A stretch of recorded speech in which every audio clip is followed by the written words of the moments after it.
रूपाली को पहले किसी और को सोचा था। रूपाली को जब ये नरेशन दिया, ब्रीफ दिया कि तुझे जो आता है वही कर, तू जो सोप में करती है ना वैसे ही करना है। जब सतीश शाह को हम कहने गए साराभाई में इंद्रवदन का किरदार करने के लिए, तो बोले मैं इतने पैसे लेता हूँ। बोले सर रोल अच्छा लगा? बहुत अच्छा लगा। अच्छा बनाएगा? तो मैंने उनको वो जब ले रहे थे उसके आधे पैसे ऑफर किए।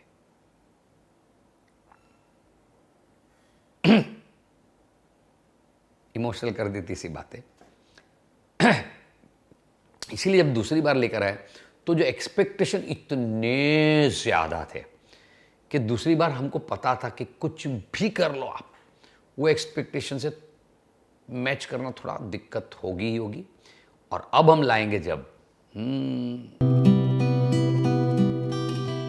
हम जब खिचड़ी कर रहे थे तो सबको ऐसा लगता था कि हमको ऐसी गुजराती परिवार की कॉमेडी आती है। हम एक इमेज में फंसते जा रहे थे और हमको तो पता था कि हम ऐसा कभी रिपीट करते ही नहीं थे।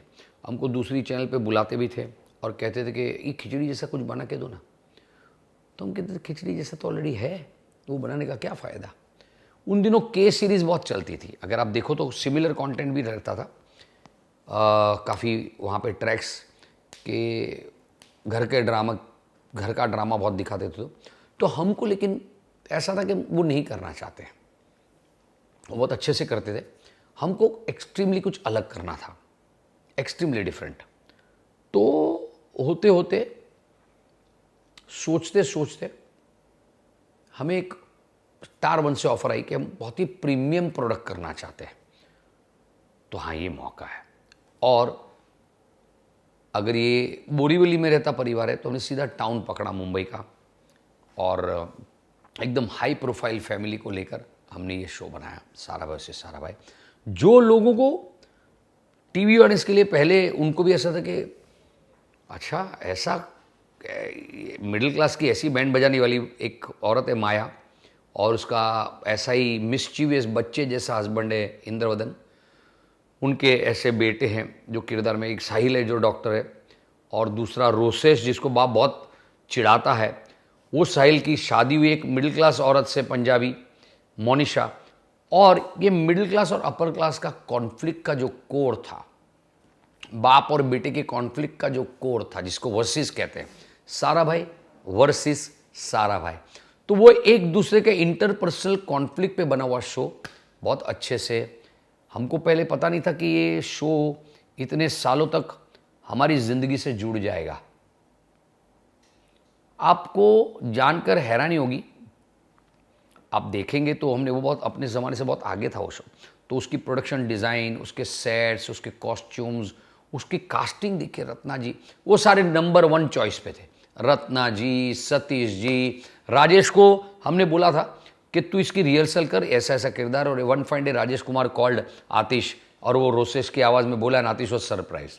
तो राजेश ने अपनी जर्नी में बताई होगा। And Sumit was another very good actor, जो हमको साहिल के रोल में हमको ऐसा ही चाहिए था। और रूपाली को पहले किसी और को सोचा था। रूपाली को जब ये नरेशन दिया, ब्रीफ दिया कि तुझे जो आता है वही कर, तू जो सोप में करती है ना वैसे ही करना है। रूपाली वॉज वरीड, मैं कॉमेडी कैसे करूँगी। तो बोले तू जैसे करती है वैसा ही करना है, हम काम निकाल लेंगे। And then of course the journey of director Deven Bhujani, तभी हमारा कोई और एक शो डायरेक्ट कर रहे थे। एंड ही वॉज एप्रीहेंसिव, उसको वो बोलता है मैं यार सतीश जी, रत्ना जी को मैं डायरेक्ट करूँ, मैं नहीं होगा। तो हमने उसको समझाया था कि देख, हम तुझे ऐसा डीओपी देंगे ना जो खुद अपने आप में डायरेक्टर भी है। बिकॉज मुझे एक बात का पता था, जैसे खिचड़ी में भी आतिश डायरेक्ट नहीं करने वाला था। तो जब हमने ये रोनी जी ने पूछा था, रोनी स्कूल के डायरेक्ट कौन करेगा, तो मैंने कहा था आतिश। तो आतिश ऐसे सोच में देखने लगा मुझे कि ये मीटिंग में मेरा नाम बोलता है, मुझे डायरेक्शन कुछ आता नहीं है। तो मैंने उसको बताया था कि देख, तुझे ये स्क्रिप्ट है ना, ये किरदारों को बाहर तू ही ला पाएगा। तू जिस तरह पढ़ता है ना, उतना लोगों ने कर लिया ना तो ये हिट हो जाएगा शो, तो ही ह्यूमर आएगा।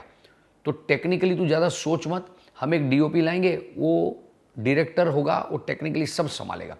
तो एक अनुभव था। दूसरा देवेन के साथ साराभाई में सेम अनुभव मैंने यूज़ किया, and that has paid us so well that here we have 2 big shows, जिसके आज क्या ये अमर है शो हिंदुस्तान में, ये इमोर्टल शोज है। जैसे वर्ल्ड में फ्रेंड्स, वैसे खिचड़ी और सारा भाई जनरेशन की जनरेशन देखते रहेंगे। बड़ी बात एक, तब हम जो काम करते थे उसमें अगर मैं बोलूं तो सारा भाई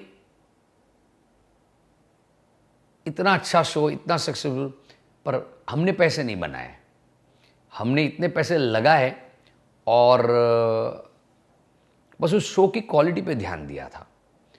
वो क्वालिटी पे ध्यान दिया तो आज इतनी बड़ी गुडविल हो गई।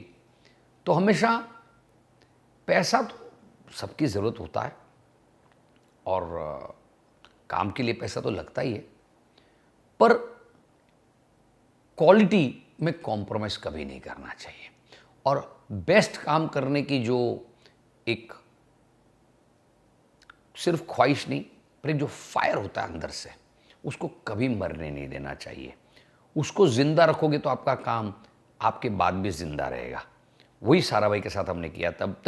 तब से ये सोच रखते थे हम, और उसका सिंपल सा एक गणित भी था कि हम हमारे पैसे नहीं लेते थे पहले। हम सारे, क्योंकि कॉस्ट कम हो जाती थी ना, तो हमें मौका मिलता था अच्छे से बनाने का। पैसे कमाए तो हमारे पैसे, क्योंकि हमने ना बड़ी गाड़ियों का शौक़ रखा ना कुछ रखा, पर नहीं रखने के बावजूद भी उसके बाद बहुत काम मिला और ईश्वर की कृपा से पैसे भी बहुत मिले। तो आज वो सब कुछ है जो एक लग्जरियस लाइफ आप जी सकते हैं। हालांकि माइंड से आज भी मिडिल क्लास ही है, तो क्योंकि वो जाता नहीं, मिडिल क्लास की वैल्यूज़, प्रिंसिपल्स, मॉरल्स जाते नहीं हैं। मैं हमेशा मेरे बच्चों को भी बोलता हूँ कि मनी आपको जितना यूज़ करना है ना, स्पेंड करना है, करो, वाइजली करो, be very wise with money, respect money. If you will not use money wisely, money will not treat you very well. If you don't respect money, money will not respect you. जो पैसा आया है वो कभी जा भी सकता है। You have to be wise enough with money. तो मैं जो भी पैसा मुझे बजट में या कहीं से मैं लेता हूँ, तो मैं बहुत बहुत बहुत लड़ाइयाँ करता हूँ, सब चैनल से, OTT प्लेटफॉर्म से, फिल्मों में, सामने कलाकारों से बहुत नेगोशिएट करता हूँ। तो वो लोग बोलते हैं यार तू पैसा कम देता है। मैं बोलता हूँ लेकिन मैं जिस तरफ पैसा प्रोडक्ट में लगाता हूँ, वो प्रोडक्ट लाइफ टाइम आप याद रखोगे। उसका उदाहरण है सतीश जी। मैंने इतनी बात इसलिए कही, जब सतीश शाह को हम कहने गए साराभाई में इंद्रवदन का किरदार करने के लिए, तो बोले मैं इतने पैसे लेता हूँ। बोले सर रोल अच्छा लगा? बहुत अच्छा लगा। अच्छा बनाएगा? तो मैंने उनको वो जब ले रहे थे उसके आधे पैसे ऑफर किए, तो ही वॉज शॉक्ड। बोलते एक तो बच्चा, ये नया बच्चा, बोलते मैं एक शिफ्ट काम करता हूँ, इतने पैसे लेता हूँ, तो समझा? तो बोला हाँ सर। पर मैंने उनको कहा सर आपने बहुत अच्छा काम किया है, पर ट्रस्ट मी, मैं ऐसा प्रोडक्ट बनाऊंगा, हम ऐसा बनाएंगे, जिस फ्रेम में आप खड़े होंगे ना, वो फ्रेम की वैल्यू होगी सर।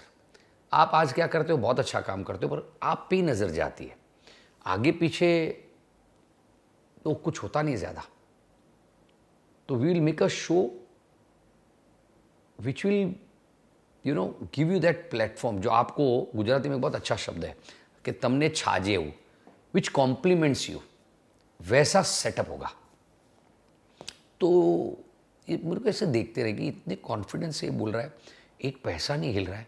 उन्होंने बोला चल ठीक है, लेकिन मैं एक ही शिफ्ट काम करूँगा, मैं 7 बजे आऊँगा, 2 बजे चला जाऊँगा, मैं 9 बजे आऊँगा, 6 बजे चला जाऊँगा। Okay done sir, done.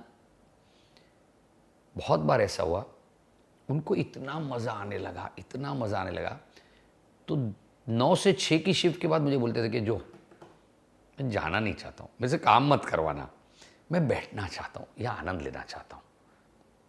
सबका पैक हुआ, ग्रीन रूम में बैठेंगे, बातें करेंगे। बोल, बोला अरे सर तमारो सोच है, आपको जितना काम करना है करिए, बैठे। और कभी किसी दिन उनको बोल दिया ना कि सर आज पूरा सीन आपका लगेगा, आपको करना पड़ेगा, कभी मना नहीं करते थे। He became family. और मज़ेदार बात क्यों कहाँ आ रही है, जब सारा भाई की दूसरी सीज़न कर रहे थे, तो मैं गया सर पैसा बोलिए, तो बोलता है तू प्रोग्राम बना।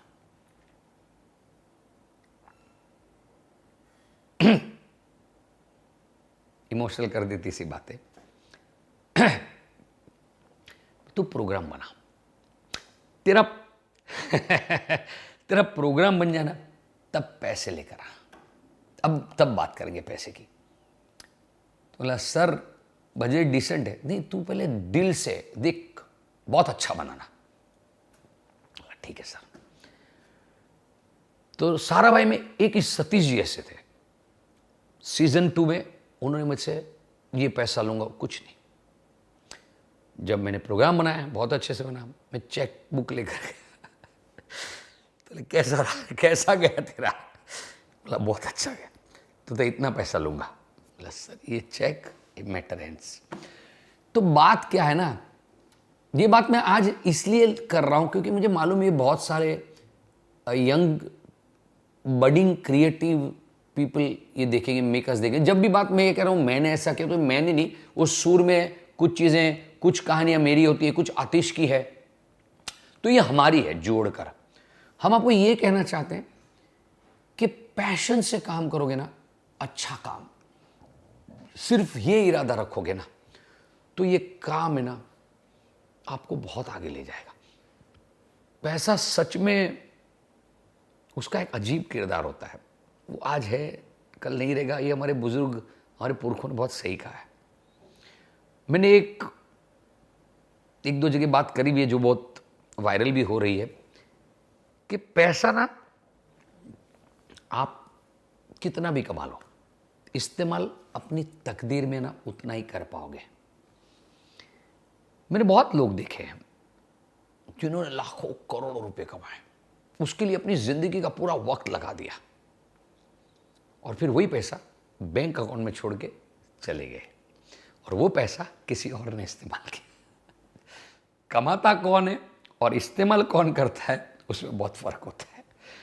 तो याद क्या रखना है आपको, ऐसा काम करो जो जिंदगी में हमेशा आपके नाम के साथ जुड़ा रहे, क्योंकि वो अमर है।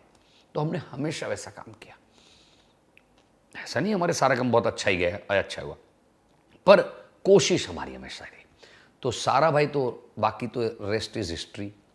मैंने एक पॉइंट ऑफ व्यू से खाली बात करी है। आप जब सारा भाई में जिस किसी को भी मिलो, रोशोमन है सारा भाई, आप आतिश को मिलोगे तो उसके पॉइंट ऑफ व्यू से, क्योंकि उसके परिवार के किरदार हैं। आप सुमित राघवन को मिलोगे तो उसके पॉइंट ऑफ व्यू से, रूपाली को मिलोगे, रत्ना जी को मिलोगे, ओ हो जिस किसी को, चाहे मधु फूफा में अरविंद भाई, किसी को भी, सारा भाई में छोटे किरदार को भी आप ले लो, सबकी अपनी अपनी जर्नी होगी।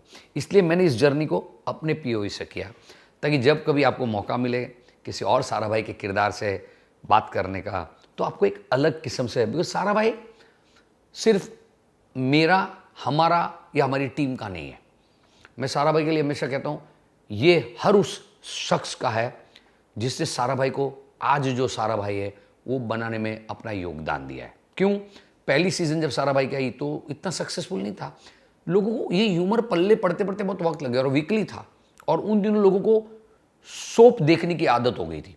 एक स्टोरी से दूसरी स्टोरी, कहानी, एंगेजिंग वॉचिंग था कि आज फ्रीज पॉइंट पे युवा, कल क्या होगा, परसों क्या होगा, वैसे होता था। और सारा भाई सोमवार को आया, अब अगले सोमवार को आएगा। सारा भाई तब चला जब स्टार वन ने उसको, जो एपिसोड ने शूट कर दिए थे, बंद हो गया था, उसके बाद लाइन से चलाना शुरू किया। Monday, Tuesday, Wednesday, Thursday repeat किया उन्होंने, तो लोगों को आदत लगने लगी, अरे फिर पागल होने लगे। फिर यूट्यूब पे आया तो वहाँ तो तभी कोई रोक टोक था नहीं, ले लोग देखने लगे। तो जब सोशल ये प्लेटफॉर्म पे आने लगा, वहां से जो सारा भाई लोगों ने देखना शुरू किया, तो 5 बार से 50 बार, हर उम्र के, जो पैदा नहीं हुए थे सारा भाई बनाता था, जैसे मेरी बेटी, उन्होंने इतनी बार देखा है कि उनको ज़बानी याद है। जितना मुझे याद नहीं मेरे घर में, उतना मेरे घर वालों को सारा भाई याद है। और then it is a history. पर वो सारा कुछ बनाने में सबसे ज़्यादा, अगर मैं मानता हूँ किसी का योगदान है, तो ऑडियंस का है। जो प्रेक्षकों ने सारा भाई को इतना प्यार देखा, इतनी बार दिया और इतनी बार देखा, उन्होंने सारा भाई को मॉन्स्टर हिट बनाया, मॉन्स्टरस हिट जिसको कहते हैं, वो बनाया है। इसीलिए जब दूसरी बार लेकर आए तो जो एक्सपेक्टेशन इतने ज़्यादा थे कि दूसरी बार हमको पता था कि कुछ भी कर लो आप, वो एक्सपेक्टेशन से मैच करना थोड़ा दिक्कत होगी ही होगी। और अब हम लाएंगे जब, कोशिश तो रहेगी हमारी। आप पूछेंगे कब लाओगे, वक्त लगेगा, पर हम लाने की कोशिश में हैं। आप सिर्फ जैसे खिचड़ी 3 खिचड़ी 2 के लिए आपने यूनिवर्स को प्रार्थना करी थी, वैसे सारा भाई के लिए कीजिए। यूनिवर्स मेहरबान हो जाए, हम सारा भाई लेकर आएंगे। तो ये जर्नी है, अभी तो बहुत बाकी है।